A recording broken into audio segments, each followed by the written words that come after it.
రంగారెడ్డి జిల్లా నారాయణఖేడ్ నియోజకవర్గం మనూర్ మండల పరిధిలో ఉన్నటువంటి ఎల్గోయి గ్రామ సర్పంచ్ అభ్యర్థిగా పోటీ చేస్తున్నటువంటి పట్లోల విఠలరావు పాటిల్ గారితో మనం ఉన్నాం. వారి గ్రామానికి సంబంధించినటువంటి మరియు వాళ్ళ కుటుంబానికి సంబంధించినటువంటి ముందుగా మా ఎస్కేఎస్ టీవీ ద్వారా మీరు పరిచయం. నమస్కారం. ముందుగా ఎస్కేఎస్ ఫ్లై టీవీ గారికి నమస్కారం తెలియజేస్తున్నాను. నేను ఎల్గోయి గ్రామ బీఆర్ఎస్ పార్టీ బలపరిచిన సర్పంచ్ అభ్యర్థి పట్లోల విఠలరావు పాటిల్. నేను గత 30 సంవత్సరాల నుండి మా గ్రామానికి సేవలు అందిస్తూ వస్తున్నాను. అనేక పర్యాలు ప్రతిదీ తీసుకుంటే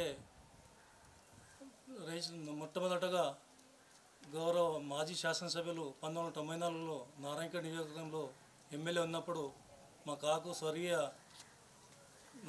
పట్లోల నామదేవరావు గారు సర్పంచ్గా గెలిచినప్పుడు మొదటగా వారు సర్పంచ్ అయ్యారు 94లో. అప్పటి నుంచి నేను మా గ్రామానికి ప్రజలకు ప్రజా పంపిణీ వ్యవస్థ ద్వారా 14 సంవత్సరాలు వారికి రేషన్ షాపు ద్వారా వారికి సేవలు అందించినాను. మరియు 1994 నుంచి 2006 వరకు మా స్వర్గీయ కాక నామదేవరావు పాటిల్ గారు 2 పర్యాయాలు మా గ్రామానికి సర్పంచ్గా అయ్యారు. ఎన్నో సేవలు చేశారు. ఆ రోజు నుంచి మా కుటుంబానికి ప్రత్యేకం ఏముందంటే మేము పట్లోళ్ళు అంటే అందరికీ కలుపుకొని పోయి ఎవరికి కూడా గ్రామానికి ఏ హాని కూడా కలిగిందంటూ శాంతియుతంగా నడిపించేదే మా కుటుంబం. ఆ రోజులు కూడా గ్రామ ప్రజలకు ఎలాంటి అవస్థలు వచ్చినా కూడా చేదోడు వాదోడుగా మేముంటామని వారికి హామీస్తాం. ఆ నమ్మకంతో మా కుటుంబానికి ఆ ప్రజల దీవెన ఉండి ఇప్పటి వరకు మా కాక నామదేవరావు గారు కూడా 2 పర్యాయాలు సర్పంచ్ చేశారు. దాని తర్వాత 2006 ఎలక్షన్లు వచ్చినప్పుడు మా భార్య పట్లోల సుమన్బాయి 2006లో 19 ఓట్లతో తేడాతో ఓటమి పాలయ్యారు.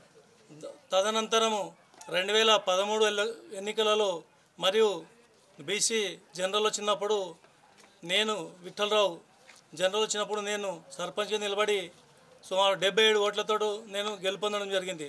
మా గ్రామానికి అనేక సేవా కార్యక్రమాలు అందరికీ పార్టీలకు అతీతంగా కలుపుకొని పోయాను.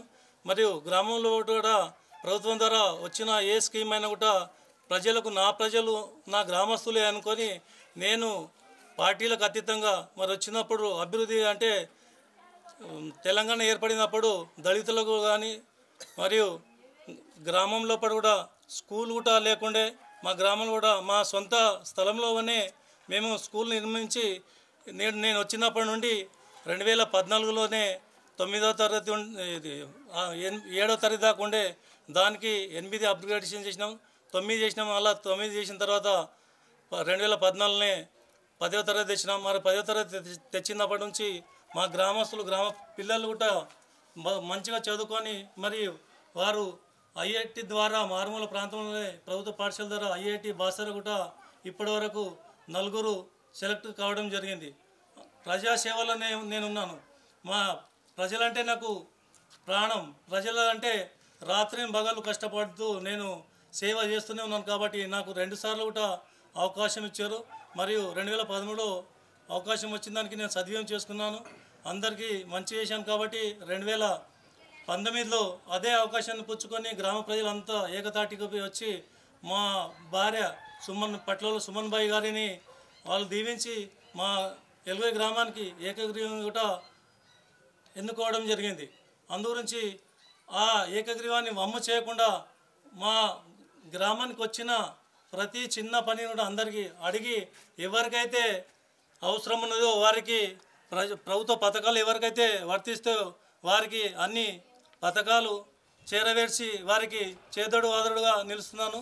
మరియు మా గ్రామంలో ఉన్న ప్రజలు కూడా ఎప్పుడైనా కూడా ఏ రాత్రికి వచ్చినా కూడా ఆపద వచ్చినా హాస్పిటల్ కానీ మరియు ఇతరత్ర ఏవైనా ఉన్నా కూడా నేను వాళ్ళకు ఆదుకుంటూ మరి వాళ్ళ కుటుంబాల్లో కూడా ఏదైనా పెట్టుబడి సాయాన్ని కూడా ఈరోజు నాకు లేవనంటే కూడా నాకు చేతనంత వాళ్ళకు తీసుకొని ఇచ్చి వారికి నేను వెన్నంటూ ఉంటూ ఈరోజు ఇన్ని సేవలు చేస్తున్నాను. కాబట్టి మరి ఇప్పుడు కూడా మళ్ళీ ఇలా ఎన్నికలు వచ్చినాయి కాబట్టి నేను కూడా ప్రజలకు ఒకటే కోరుతున్నాను, ఈ ఎన్నికలలో కూడా నాకు మూడోసారి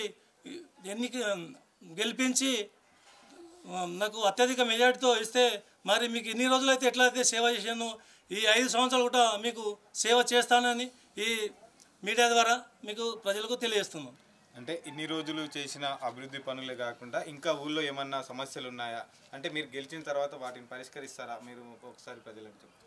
అయితే ఇప్పటి వరకు నేను ప్రజలు కూడా నమ్మకం ఉంది. అయినా ఏ గవర్నమెంట్ ఇప్పుడు ప్రస్తుతం ప్రజలకు ఏమనిపిస్తా అంటే వీళ్ళకు ప్రభుత్వం లేదు కదా, ఈయన ఎట్లా చేస్తాడు అనుకుంటున్నారు. సేవ చేయాలంటే ప్రభుత్వం అవసరం లేదు, సేవ చేయాలంటే ఆయనకు ఒక తపన ఉండాలి, ఒక గమ్యం ఉండాలి. నేను పలానాది చేస్తా, ఖచ్చితంగా చేస్తానుంది. కాకపోతే మా గ్రామానికి వచ్చి పిల్లలకు స్కూల్ లేదు, స్కూల్కు బిల్డింగ్ లేదు కాబట్టి ఆ స్కూల్ బిల్డింగ్ మా పొలంలోనే ఒక 10 గుంటల భూమి ఇచ్చి చేశాం. కాబట్టి ఈ రాబోయే రోజుల్లో నేను సొంతంగా కానీ మా గ్రామ ప్రజల విరాళం ద్వారా కానీ తీసుకొని గ్రామంలో పట పొలం తీసుకొని సొంత స్థలం తీసుకొని గ్రామానికి రాబోయే రోజుల్లో ఈ 5 సంవత్సరాల పాటు రాబోయే ఈ 2 సంవత్సరాలు అయిన తర్వాత మా ప్రభుత్వం ఉంటుంది కాబట్టి ఖచ్చితంగా మా గ్రామానికి మంచి పాఠశాలకు ప్రహరీ గోడతో మరి మంచిగా విద్యను అందించడానికి కృషి చేస్తానని తెలియజేస్తున్నాం. దాదాపు 3 దశాబ్దాల నుండి గ్రామానికి మీరు సేవలు అందిస్తున్నటువంటి మీ కుటుంబం అదేవిధంగా రేపు గెలుపొందిన తర్వాత ప్రజలకు ఎలాంటి హామీలు ఇవ్వబోతున్నారు, మీ ఎజెండా ఏముంది, అదేవిధంగా మీ మేనిఫెస్టో కూడా ఏముందో ఒకసారి ప్రజలకు వివరించండి. ముఖ్యంగా ఇప్పటి వరకు మా గ్రామం మారుమూల ప్రాంతము వెనుకబడి ఉండే కాబట్టి మా గౌరవ కేసీఆర్ ముఖ్యమంత్రి ఉన్నప్పుడు మరియు గౌరవ నారాయణఖేడ్ మాజీ శాసనసభ్యులు భూపారెడ్డి ఉన్నప్పుడు మా గ్రామానికి సుమారుగా 1,50,00,000 రూపాయలు తీసుకొని మా గ్రామానికి ప్రతి గల్లీలో కూడా సీసీ రోడ్ నిర్మించడం జరిగింది. మరియు అలాగే డ్రైన్ కూడా నిర్మించడం. కాకపోతే కొన్ని మురికి కాలువలు ఉన్నాయి కాబట్టి వచ్చే మా గ్రామ పంచాయతీ ఫండ్స్ తోటి కూడా వచ్చే ఫండ్స్ తోటి మురికి కాలువలు నిర్మించి మరియు గ్రామాన్ని పారిశుద్ధ్యంగా ఉంచి గ్రామ ప్రజలకు ఆరోగ్యం ఉంచడమే నా ఒక ప్రత్యేక కర్తవ్యం. కాబట్టి నేను గ్రామానికి వారికి ఫస్ట్ ఏం కావాలంటే గ్రామం డెవలప్ అవ్వాలంటే విద్యా వైద్యం ఉంటే ఖచ్చితంగా గ్రామం అభివృద్ధి చెందుతుంది. ముఖ్యంగా నేను నాకు ఇప్పుడు గెలిపిస్తే విద్య మీద ప్రత్యేక దృష్టి పెట్టి మా గ్రామ పిల్లలకు అందరికీ విద్య ద్వారా వాళ్ళకి అందించి మా గ్రామానికి మంచి పేరు తెచ్చి మా గ్రామానికి కూడా ఈ గ్రామం లోపల కూడా ఇప్పటి వరకు కూడా చాలా చదువుకున్న వాళ్ళు తక్కువ ఉన్నారు కాబట్టి వారికి ప్రత్యేక శ్రద్ధ వహించి మా గ్రామస్తులు కూడా రాబోయే రోజుల్లో వాళ్ళు మంచిగా జీవనాధారం గురించి చదివితే వారు ఎక్కడో ప్రైవేట్ కంపెనీలో కానీ మంచిగా చదువుకొని ఉద్యోగాలు సంపాదిస్తారు. మా గ్రామంలో కూడా ఉద్యోగ శాతం తక్కువ ఉంది కాబట్టి ప్రత్యేక దృష్టి నేను గెలవగానే ప్రత్యేకంగా విద్య మీద తర్వాత వైద్యం మీద చేస్తాను కాబట్టి ప్రజలకు హామీ ఇస్తున్నాను. అంటే వైద్యపరంగా మీరు గ్రామంలో అంటే ఇప్పటివరకు ప్రభుత్వం కానీ అలాంటి సంబంధించిన ఈ అందుబాటులో మీకు ఊళ్ళో ఏమైనా ఉన్నాయా, లేకపోతే ఏమైనా నెక్స్ట్ ఏమైనా మీరు స్థాపించబోతున్నారా? అంటే ఇదే విధంగా ఇంతకుముందు మీరు స్కూళ్ళు కానీ అలాంటివి స్థాపించి అంటే అంచెలంచెలుగా గ్రామానికి సంబంధించినటువంటి స్కూళ్ళు డెవలప్ చేసారు. ఈ 3-4 దశాబ్దాలను చూసుకున్నట్లయితే గ్రామంలో మంచి పేరుతోనే పలుకుబడితోనే మన ఇట్టలరావు గారు ఉన్నారు. మరి వైద్య విషయంలో మీరు ఏ విధంగా ముందుకెళ్తారు? అయితే వైద్యం విషయం లోపల ప్రైవేట్ ఆసుపత్రులు ఉన్నాయి. వాళ్ళ ప్రైవేట్ ఆసుపత్రుల ద్వారా మా గ్రామానికి నాకు మంచి పేరుంది కాబట్టి బయట కూడా మార్కెట్లో పేరుంది. నేను మనూర్ మండల బీఆర్ఎస్ పార్టీ ప్రెసిడెంట్ ఉన్నా కాబట్టి మంచిగా మా సార్ దగ్గర కూడా ఉన్నది ప్రైవేట్ ఆసుపత్రులు కూడా. వారి ద్వారా మా గ్రామానికి సేవ చేయడానికి వారికి క్యాంపులు పెట్టించి వారికి సేవ చేయడానికి కూడా నేను సిద్ధంగా ఉన్నానని తెలియజేస్తున్నాను. విద్య వైద్యమే కాకుండా అదేవిధంగా గ్రామానికి సంబంధించిన రోడ్లు మౌలిక సదుపాయాల విషయంలో ఏమైనా పెండింగ్ ఉంటే ఇప్పుడు గెలిచిన తర్వాత వాటికి ఎట్లా ముందుకు తీసుకెళ్తారు? అయితే మా మనూర్ మండలానికి 4 గ్రామాలు ఇక్కడ నుంచి పోవడానికి ఫీడింగ్ ఉన్న విలేజ్ ఉన్నది కాబట్టి రాబోయే రోజుల్లో వచ్చేది మా ప్రభుత్వమే కాబట్టి మా ప్రభుత్వం వచ్చిన తర్వాత డాంబర్ రోడ్డు బీటీ రోడ్ నిర్మాణానికి ప్రత్యేక శ్రద్ధ వహించి ఖచ్చితంగా రాబోయే రోజుల్లో మా ప్రభుత్వం వచ్చినప్పుడు నిర్మాణం చేయిస్తానని మీ మీడియా ద్వారా హామీ ఇస్తున్నాను. అంటే అభివృద్ధి పనులే కాకుండా అన్ని విధాలుగా మీ గ్రామాల్లో కానీ మండలంలో కానీ దూసుకెళ్తున్నటువంటి అభ్యర్థి అంటే గ్రామ ఓటర్ శైలకు మీరు లాస్ట్ ఒక మాటలో చెప్పండి, ఏ విధంగా మీరు ఓటర్ని ఏ విధంగా వెళ్ళిపోతున్నారు, ఏ విధంగా దూసుకెళ్తారు అనేది. నేను చేసిన సేవలే నాకు మూడోసారి గెలిపిస్తారని నా గ్రామ ప్రజల ఓటర్ మీద నమ్మకం ఉంది. ఆ నమ్మకంతో నాకు మూడోసారి కూడా వాళ్ళు ఆదరిస్తే నేను ఇప్పటివరకు ఎలాంటి సేవలు చేసిన వాళ్ళు ప్రతి ఒక్కరికి ఉన్నాయి, ప్రతి కుటుంబానికి కూడా నేను చేసిన సేవలు ఉన్నాయి.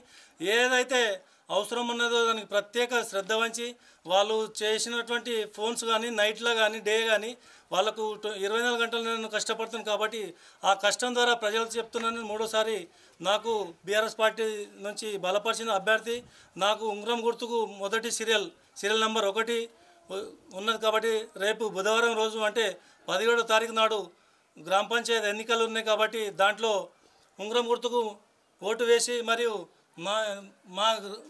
నాతో పాటు మా వార్డు సభ్యులకు అందరికీ గెలిపించుకొని ఆశీర్వదిస్తారని మరొకసారి వాళ్ళకు ఉన్న అమూల్యమైన ఓటును ఉంగరం గుర్తుకు వేసి మమ్మల్ని ఆశీర్వదించాలని తెలియజేస్తున్నాను.